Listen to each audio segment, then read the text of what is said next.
हवामानात सातत्यानं होणारा बदल आणि दाट धुक्यामुळे दृश्यमानतेच्या समस्यांनी विमानसेवेला फटका बसतोय। त्यामुळे अलायन्स एअर कंपनीनं अमरावती विमानतळाहून सुरू असलेले मुंबई अमरावती मुंबई हे ATR 72 आसनी विमान आठवड्यातून 2च दिवस सुरू राहणार असल्याचं स्पष्ट केलंय। सोमवार शुक्रवार असे 2 दिवस प्रवाशांना मुंबई ये जा करता येणार असून अमरावती विमानतळावरून विमान मुंबईच्या दिशेनं दुपारी 2:15 झेपावेल असे नवे वेळापत्रक संकेतस्थळावर जारी करण्यात आले आहे।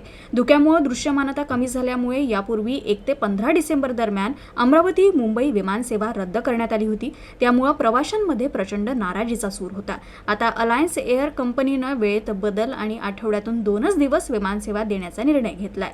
मुंबईहून अमरावती विमानतळावर विमान दुपारी 1:50 पोहोचेल। वातावरणातील बदलामुळेच विमानसेवेच्या वेळेत बदल करण्यात आल्याची बाब देखील स्पष्ट करण्यात आली आहे।